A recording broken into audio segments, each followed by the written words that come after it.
Kawan-kawan yang dirahmati Allah sekalian, Nabi Zakaria alaihissalam adalah Nabi dan Rasul yang ke-22 daripada 25 Rasul yang wajib kita imani. Baginda merupakan salah seorang Rasul di kalangan Bani Israel yang juga merupakan keturunan Nabi Sulaiman alaihissalam. Daripada sabda Rasulullah SAW, Nabi Zakaria alaihissalam ini seorang tukang kayu yang bekerja sendiri. Baginda mempunyai seorang isteri yang bernama Asya. Sejak awal perkahwinan lagi, mereka tidak dikurniakan anak kerana Asya adalah seorang yang mandul, iaitu tidak dapat melahirkan anak. Ketika Nabi Zakaria alaihissalam berdakwah, baginda sering diperlakukan secara kasar oleh mereka.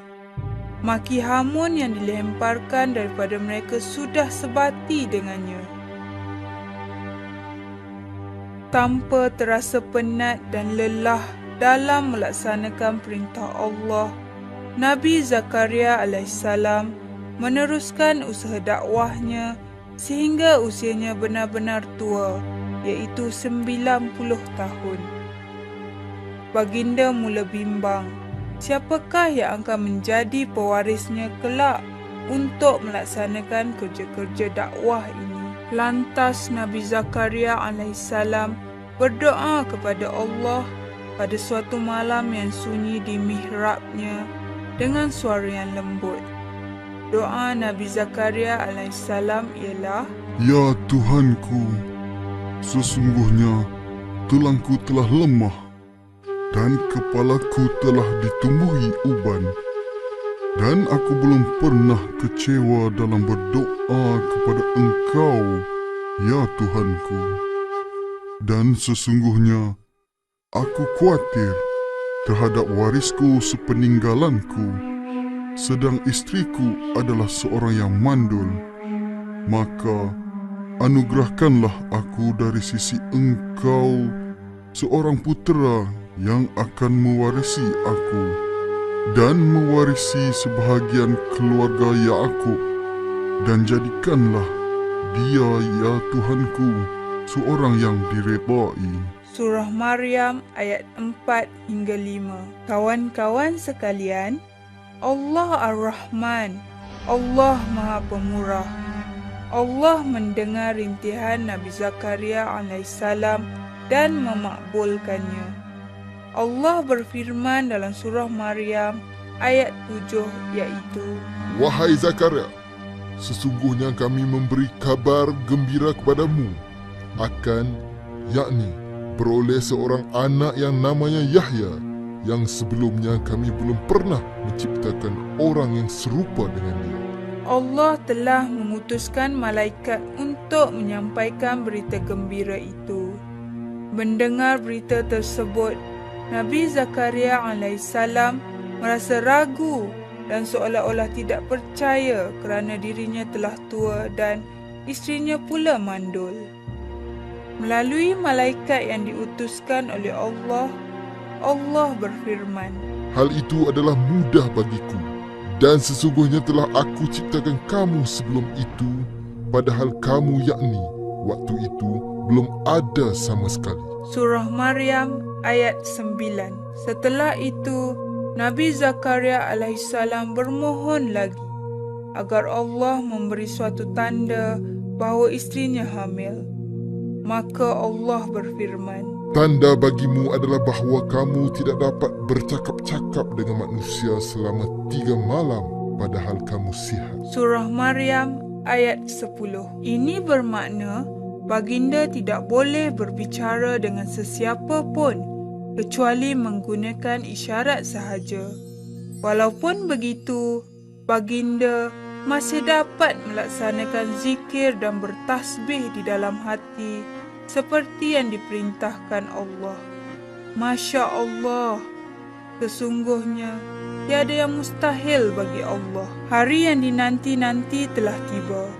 Akhirnya impian Nabi Zakaria alaihissalam dan isterinya tercapai dengan lahirnya seorang anak lelaki yang menjadi pilihan Allah. Anak tersebut ialah Nabi Yahya alaihissalam. Kawan-kawan sekalian, Allah telah memberi keistimewaan kepada Nabi Yahya alaihissalam pada zamannya. Allah telah menganugerahkan baginda kecerdasan otak dan pemahaman yang mendalam tentang ilmu Allah. Allah juga telah mengajarkannya memahami dan mempelajari Taurat. Bukan sekadar mempelajarinya sahaja, malah baginda mengamalkannya juga. Selama hidupnya dengan izin Allah, baginda tidak pernah melakukan dosa. Banyak berbakti dan berbuat baik kepada ibu bapanya. Baginda juga seorang yang lemah lembut dan tawaduk, serta kerap menangis kerana takutkan azab Allah. Baginda tidak takut dicerca dan tidak takut diugut oleh pihak pemerintah demi menegakkan kebenaran dan melawan kebatilan. Ini terbukti apabila Nabi Yahya alaihissalam menentang rancangan perkahwinan di antara seorang penguasa dengan anak saudaranya sendiri. Walau bagaimanapun, perkahwinan tersebut haram menurut ahli kitab, sebagaimana juga diharamkan ke atas kaum muslimin. Oleh kerana itu, Nabi Yahya alaihissalam telah menyebarkan berita pengharaman perkahwinan tersebut. Penguasa yang dimaksudkan itu ialah Herodus. Herodus seorang yang jahat lagi fasik. Manakala nama anak saudara yang ingin Herodus kahwini ialah Herodia.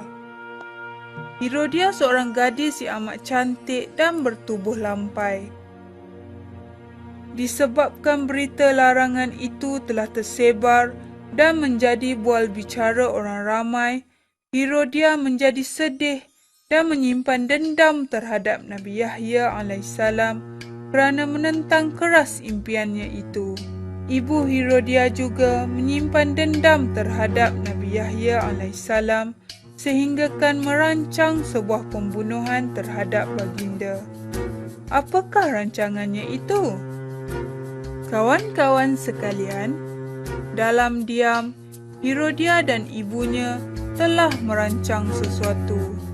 Pada suatu hari, ibunya telah menghias Herodia dengan hiasan yang lebih menawan daripada kebiasaan dan mengenakan pakaian yang amat cantik. Dengan bersenjatakan kecantikannya, Herodia cuba menggoda dan mempengaruhi bapa saudaranya sendiri iaitu Herodus. Herodia telah pergi berjumpa Herodus dan menari di depannya. Herodus telah terpesona dengan godaan Herodia dan berkata, "Sebenarnya apa engkau inginkan daripada aku?" Herodia pula menjawab dengan jawapan yang telah diajar oleh ibunya, iaitu, "Aku menginginkan kepala Yahya bin Zakaria di dalam mangkuk ini." Tanpa banyak persoalan yang ditimbulkan, Herodus dengan senang hati menerima permintaan itu. Lantas dia memanggil orang suruhannya untuk membunuh Nabi Yahya alaihissalam. Dengan izin Allah, perancangan mereka berjaya. Orang suruhannya itu berjaya membunuh Nabi Yahya alaihissalam ketika sedang bersolat. Kemudian, kepalanya diletakkan di dalam mangkuk seperti yang dikehendaki oleh Herodia dengan berlumuran darah. Betapa keji dan kejamnya mereka. Kawan-kawan, begitulah sirah Nabi Zakaria alaihissalam dan anak baginda Nabi Yahya alaihissalam. Pengajaran yang boleh kita perolehi dari sirah ini ialah: yang pertama, walaupun Nabi Zakaria alaihissalam sudah lanjut usia, baginda tidak pernah berputus asa daripada berusaha dan berdoa kepada Allah untuk memperolehi seorang anak yang soleh.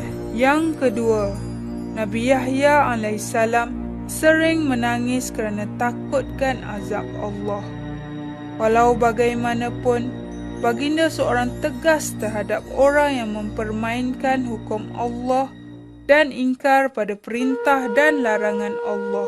Yang ketiga, orang yang bertakwa akan sentiasa dijaga oleh Allah dari gangguan syaitan. Jika melakukan kebatilan, dia akan sedar sendiri akan perbuatannya atau segera diingatkan oleh sesama Muslim.